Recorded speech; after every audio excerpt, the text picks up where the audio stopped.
नमस्कार, अस्सलामु अलैकुम। मैं हूं इमरान खान।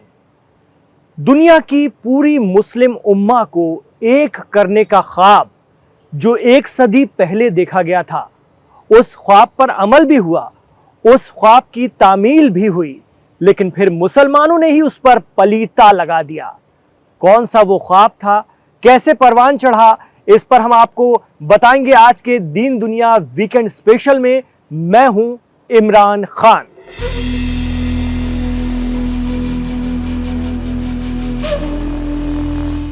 जी हां, एक ख्वाब को मुसलमानों ने अपने हाथों से बर्बाद किया, नेस्तनाबूद कर डाला, इस हद तक कि आज सिर्फ उसके निशान बाकी हैं। सल्तनत उस्मानिया के सुल्तान अब्दुल हमीद सानी का ख्वाब। आइए आज इसी पर बात करते हैं। आज ये मौजू इसलिए भी याद आया क्योंकि इन दिनों हज की तैयारियां जोर शोर से चल रही हैं। साथ ही वक्फ का जो मसला है वो भी इन दिनों मौजूए बहस है। अगर हम बात करें मुसलमानों के एक बहुत विशाल, बहुत बड़े वक्फ की, जिसे मुसलमानों के हाथों ही गैर मुल्की ताकतों ने खत्म करवाया, कमजोर करवाया, बर्बाद करवाया, उसे भी जानना, उसे भी समझना जरूरी है।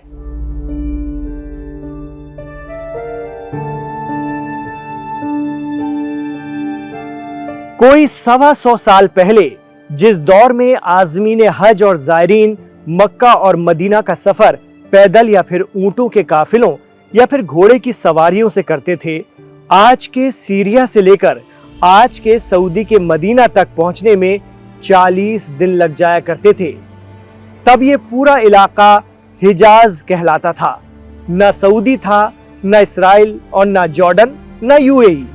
सब कुछ मुसलमानों के सबसे बड़े और ताकतवर साम्राज्य सल्तनत उस्मानिया या ऑटोमन एम्पायर के तहत आता था। उस दौर में खिलाफत उस्मानिया के सुल्तान अब्दुल हमीद सानी ने हज के लिए इस सफर को आसान बनाने के लिए दमिश्क से मदीना तक ट्रेन चलवाई। इसे हिजाज रेलवे का नाम दिया गया। उस वक्त दमिश्क से मदीना पहुंचने में करीब 40 दिन का वक्त लगता था। रास्ते में सूखे रेगिस्तान और बड़े बड़े पहाड़ों में अक्सर ज़ायरीन अपनी जान की बाजी हार जाया करते थे।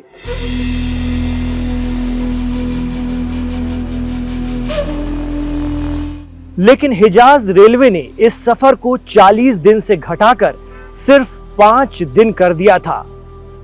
इस प्रोजेक्ट के तहत रेलवे लाइन का दमिश्क मदीना सेक्शन पूरा होने के बाद इस रेलवे लाइन को नॉर्थ में उस्मानिया सल्तनत की राजधानी कुस्तुनतुनिया यानी आज के इस्तांबुल और साउथ में मक्का तक बढ़ाने की प्लानिंग थी। खिलाफत उस्मानिया के सुल्तान अब्दुल हमीद सानी के हुक्म पर साल 1900 में रेलवे लाइन बिछाने का काम शुरू हुआ और साल 1908 में पहली बार 1320 किलोमीटर का सफर दमिश्क से मदीने तक तय हुआ।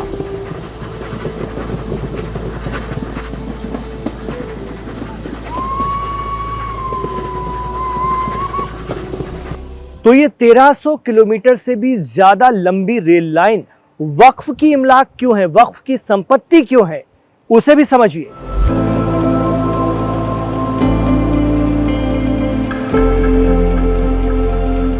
दरअसल उस वक्त इस गैर मामूली और बेहद शानदार मंसूबे को पूरा करने के लिए फाइनेंशियल मदद पूरी तरह से मुसलमानों के दान, उस्मानिया सल्तनत की इनकम और टैक्स से होती थी और इसमें किसी भी तरह का फॉरेन इन्वेस्टमेंट शामिल नहीं था।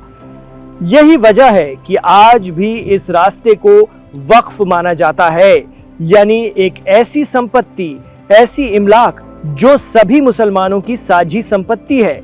ये किसी एक मुल्क की भी इमलाक नहीं है, ये किसी एक शख्स की भी नहीं, ये दुनिया के सभी मुसलमानों की प्रॉपर्टी है। ये एक मस्जिद की तरह है और इसे बेचा नहीं जा सकता। लेकिन वारी बदकिस्मती, हिजाज रेलवे ट्रैक के एक हिस्से का काम पूरा होने के बाद क्या हुआ वो भी सुन लीजिए।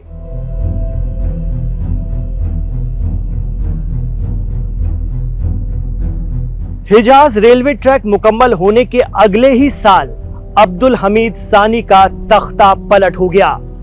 1914 तक हर साल 3 लाख जायरीन इस ट्रेन से सफर करते रहे। मदीने से मक्का और जद्दा तक रेलवे लाइन को बढ़ाने का काम शुरू ही होने वाला था कि फर्स्ट वर्ल्ड वॉर या पहली आलमी जंग शुरू हो गई। इस दौरान ब्रिटेन के इशारे पर सऊदी अरब के बद्दुओं ने खिलाफत उस्मानिया के खिलाफ बगावत कर दी।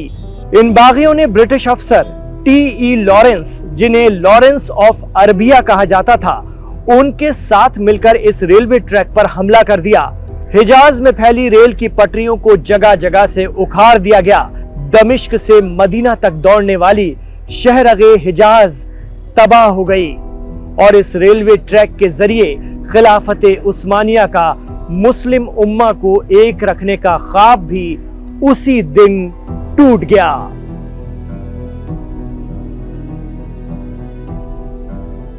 आज सल्तनत उस्मानिया बीते दौर की बात हो चुकी है। साथ ही वो सरहदें जो इस रेलवे ट्रैक का मरकज हुआ करती थी, अब कई अलग अलग देशों में बंट चुकी हैं।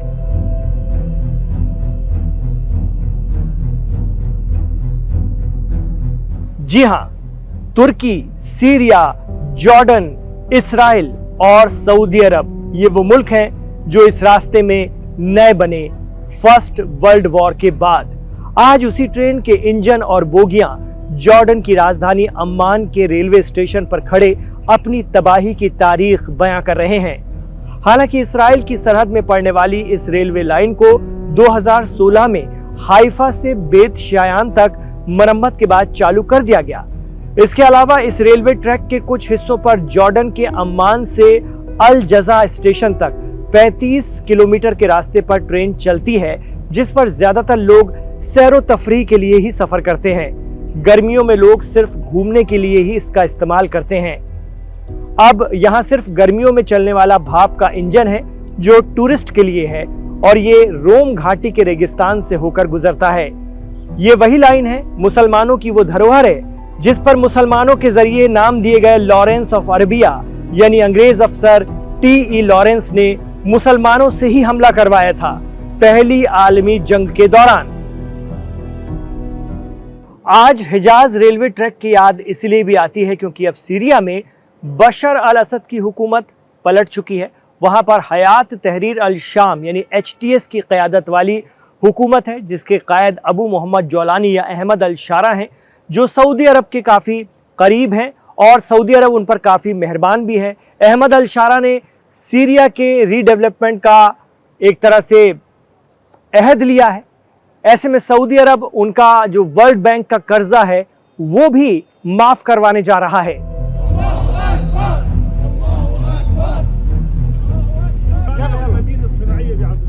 तो सीरिया पर वर्ल्ड बैंक का कर्जा अब सऊदी अरब उतारने के लिए आगे आया है। सऊदी अरब ने असद शासन के दौरान कभी सीरिया की इस तरह से मदद नहीं की थी। खबरों के मुताबिक सऊदी अरब ने असद शासन के दौरान HTS जैसे संगठनों को पर्दे के पीछे से सपोर्ट किया था। हालांकि इल्जाम लगता है कि HTS पहले ISIS या दाइश का हिस्सा था और उससे पहले अल-कायदा का, जिन्हें अमेरिका ने दहशतगर्द माना है। अब तो सीरिया के साथ तुर्की भी है और सऊदी भी। ऐसे में क्या सीरिया में हिजाज रेलवे ट्रैक को फिर एक्टिव किया जा सकता है? वैसे भी इसराइल और सीरिया भी अब दोस्त हैं। सीरिया के बड़े हिस्से पर इसराइल का कंट्रोल हो चुका है।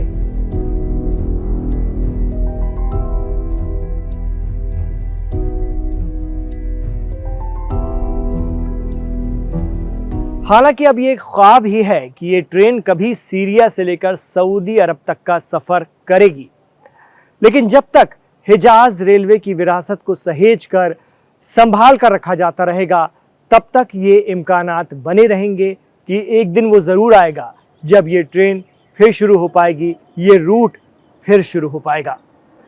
तो हिजाज रेलवे पर यह था हमारा आज का दीन दुनिया वीकेंड स्पेशल। आपको कैसा लगा? क्या आप इसके हवाले से और भी कोई बात हमारे साथ शेयर करना चाहते हैं? हमें कमेंट बॉक्स पर ज़रूर बताइएगा, हमें अच्छा लगेगा। इसी तरह की मिडिल ईस्ट से जुड़ी हुई और उस पूरे खित्ते से जुड़ी हुई आप कौन कौन सी रिपोर्ट देखना चाहते हैं, किस किस मौजू पर आप बात करना चाहते हैं, वो भी हमें तफसील से कमेंट बॉक्स पर बताइए। हमें अच्छा लगेगा और हमें एक आइडिया मिलेगा।